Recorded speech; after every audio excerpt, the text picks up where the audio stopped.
common question we get at Classical Guitar Corner is, what's a good student-level beginner classical guitar? Well, I'd like to introduce you to the Altamira Basico and the Altamira N300 classical guitars. Now, Altamira build handmade guitars in a Spanish style in a workshop in China, headed up by master luthier Hansen Yao. Now, Yao oversees all of the N series guitars, which would include the N300 that we'll look at in just a moment. This is the Basico. The Basico is their entry-level instrument, which is around $349 US. And it's really quite a remarkable instrument in terms of its sound. We'll come to that in just a moment. Now, this Basico instrument, I'll tell you a little bit about its features. It has a solid cedar top. Now, that's really important, the solid part. Some beginner entry-level guitars will feature laminated tops, which is thin layers of wood that are glued together. Now, what that does is when you take thin layers of wood and glue them together, is it adds to the weight of the top. And the heavier the top of the instrument, the more difficult it is for it to push air. So this will create a lower volume, but it also affects the resonance and quality of the sound of the instrument. So a solid top is really important to get a really good quality sound out of the instrument. That's in part why the first string sounds so good on this instrument, because it has a solid top, which is where most of the sound is produced on a classical guitar. On the back and sides, which are not nearly as important for the sound, but they do help provide support to the sound, we have African mahogany and also African mahogany on the neck. This features a traditional Spanish heel, nickel-plated tuners up here at the top, which turn really easily. I had no issues over the past 6 weeks or so of using this instrument with the tuners. And rosewood on both the bridge and the fingerboard. There's a little binding here with a small purfling that connects the top to the sides, but that's the only real aesthetic design. Really beautiful rosette here as well. Let's just discuss some things that you should be looking for when you're buying a guitar before we look at the similarities and differences between these two instruments in particular. First of all, if you have a chance, it's important to play the instrument before you buy it. Watching YouTube videos like this, where someone can give you an idea of the sound, is only going to give you a rough estimation. The sound of my nails in this particular room with my environment of humidity and temperature, along with the strings that I'm using, there's so many factors that can affect sound. It's really important, and not only that, every instrument, not just every model, but every instrument itself within a given model will sound different from one another. So it's important to try out the instrument yourself first if you can. If you're just beginning on classical guitar, or if you're coming from a different genre of guitar and starting out on classical for the first time, you might want to bring someone along who's a skilled classical guitar player, or ask someone at the shop that you're visiting to play the guitar for you, just so you have an idea of what the instrument sounds like. Even if you have some experience with the guitar, the way that the instrument sounds to you from this perspective will sound very different when someone else is playing it and you're hearing it from that perspective. So those are some things to keep in mind as you're purchasing a guitar. But more important than that is that we are listening to the instrument. So there are lots of things that can distract us about buying a new guitar. Aesthetics is one of them. Playability is another. We're going to come to that in just a moment. But much more important than any of those factors is the sound of the instrument. So what sort of things should you be looking for, or rather listening for, in a new guitar? Well, there are two sound factors that are really important. The first is the sound of the first string. The first high E string on a new guitar can really help you determine whether this is a quality instrument or not. A lot of beginner entry-level student guitars have a very thin sounding, sharp, brittle, there are lots of words we can use here, but a sound that doesn't carry a lot of weight and body. And this is important because on classical guitar we play so much repertoire that requires a first string melody with accompaniment below it. So you could think of, for instance,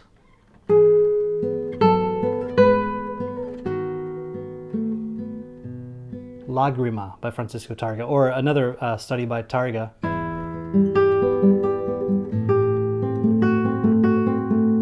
The wonderful Estudio in E minor by Franciso Tárrega. Same kind of idea. Both feature that high E string melody with accompaniment underneath it. And so it's important that you have a first string that can really sing and carry a melody on the top.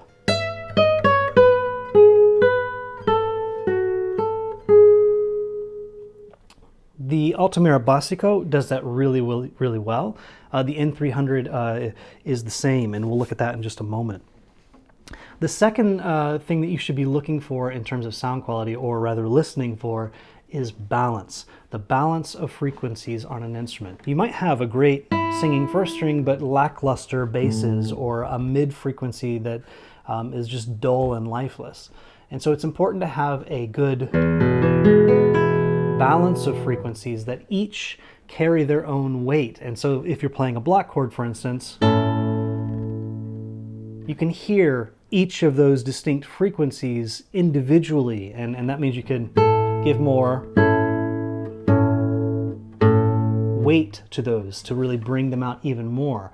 An instrument that doesn't have balance, it's really hard to have good voicing on the instruments. And we're doing this again on classical guitar so much. Just like with melody on top and accompaniment underneath, we're also doing a lot of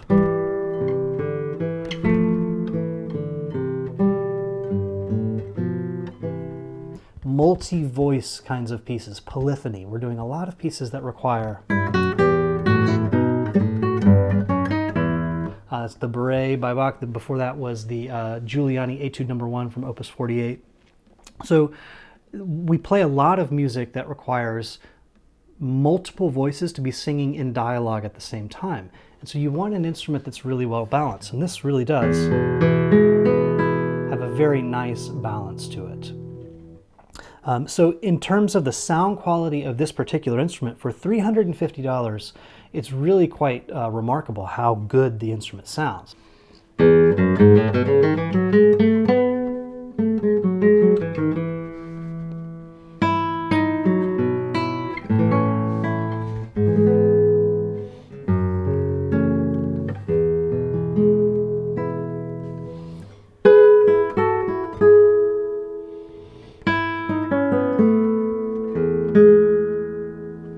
There's a lot of really beautiful resonance on this instrument, all the way up the fretboard. You have a really nice clean sound, especially on the first string.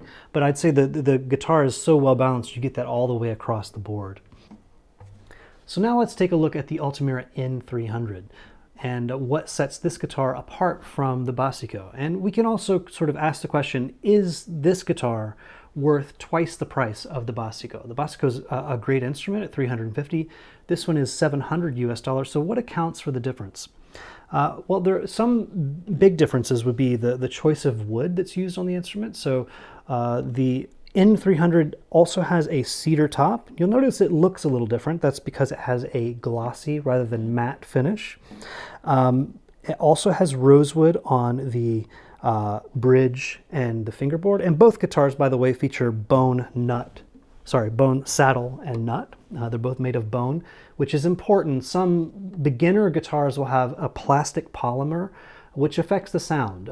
So the conduction of the sound when the strings are vibrating to push the sound through the bridge to the top and creates that resonance on the top.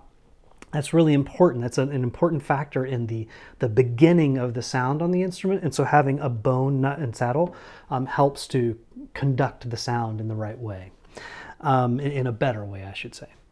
So those things are all the same. Cedar top, rosewood on the bridge and fingerboard, but we also have rosewood on the back here and the sides, and it's a beautiful dark rosewood on this particular instrument. It also features, this sort of purfling along the back and sides here, so there's a little bit more aesthetic design. And then also here on the top we have this red purfling. I'm not sure if you'll be able to see that on this or not, but there's a red purfling along the edge here. And we also have these gold-plated tuners with the pearloid knobs. So The aesthetic design is of a higher quality on this particular instrument. This looks quite a bit like what you would expect from a concert level guitar in terms of its aesthetics. I would guess as well, and by the way, the neck is a mahogany, just like on the Basico. But I would also guess the kinds of wood that's chosen, so the cedar that's chosen for the top, is probably also of a slightly higher quality than what's used for the Basico. Both have a great singing first string. You remember we talked about that? You can hear now the singing first string on the N300.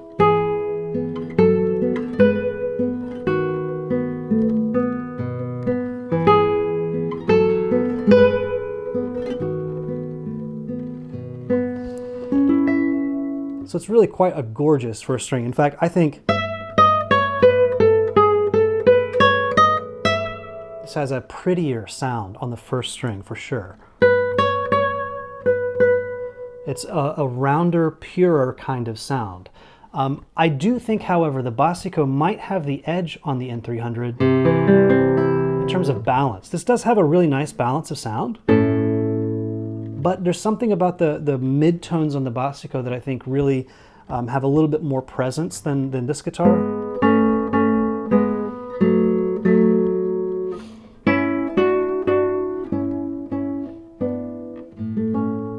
It's still a lovely sound, but I think the balance might be just a little bit better on the Basico, while the first string is certainly more beautiful, in my opinion, at least, on the N300. Both feature a Spanish design, by the way. And that means they have a Spanish heel, fan bracing on the top with woods that are chosen, a body style that's very typical of a Spanish style. And what that means for me is it has a Spanish sound to it. And for me, a Spanish sound is sweet and tender,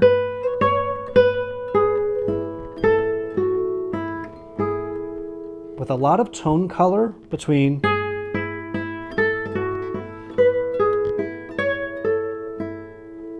from bright to warm, but it can also be a little bit boisterous and even aggressive.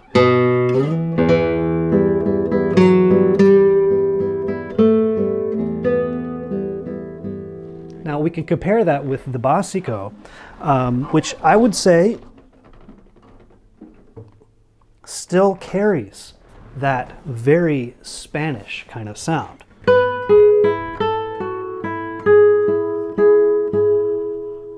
But can also be nice and boisterous.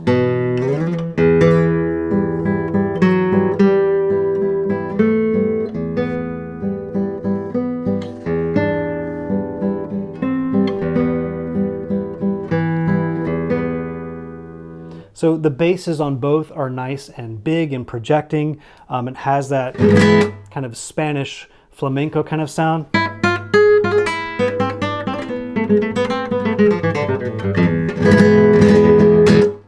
It can be really nice and raucous, but it can also be very tender and sweet. And to me, this is what characterizes the traditional Spanish sound. Both of these instruments do that really, really well. And so while it's not, neither guitar is particularly loud, neither guitar really carries the same kind of volume that you might expect from more modern instruments like a double top or a lattice bracing guitar, they nonetheless have a really beautiful, lyrical, poetic kind of sound. That's the way I would describe it, at least. Now, another factor to pay attention to when you're first buying an instrument, besides the sound, the first string, and the balance of the tone, is its playability. Now, this particular instrument, the Basico, is set up with very low action. It's really easy to play. You can play bar chords up to here really easily, actually, on this instrument. From the first fret all the way up the fingerboard. It's very easy to play. You barely have to press the string down to get a really nice, clear sound. And it's set up that way intentionally. An instrument like this is set up with a low action so that it's a little bit more approachable for a beginner who's starting out on classical guitar. But that does mean if you push the instrument too hard, I have a little bit of an aggressive attack, but just a rest stroke here does get a slight buzz. And that's simply because the action's a little too low. So for my preference, I would want to have the action raised on this instrument. And this is an important point.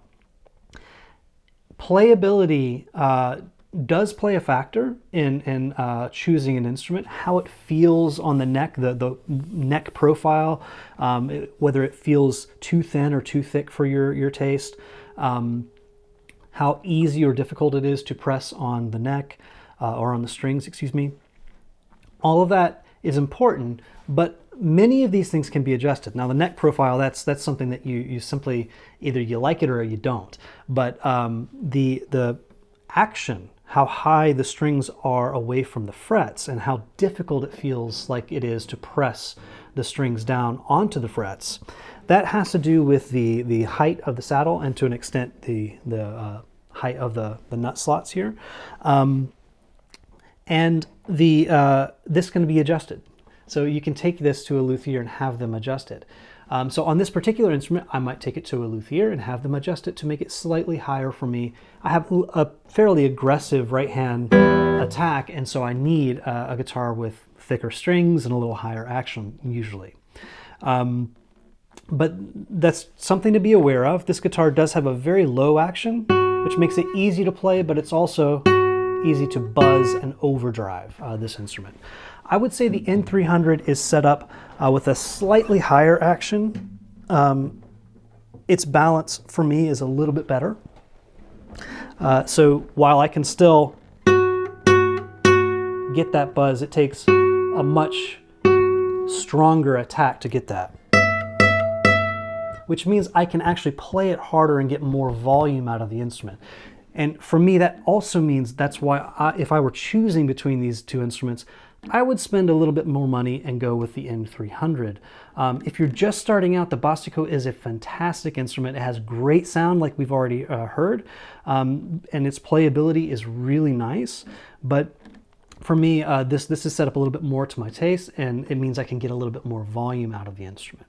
So this is all going to be preference, and so this is why I stress it's really important to play the instrument before you purchase it. So I hope this has been an informative video to give you a little bit of a close-up look to the Altamira Basico and Altamira N300 classical guitars, but also some tips for what to look for when you're buying your first classical guitar. So to leave you, I'd like to play a little bit on both of these instruments so you can hear more what they sound like.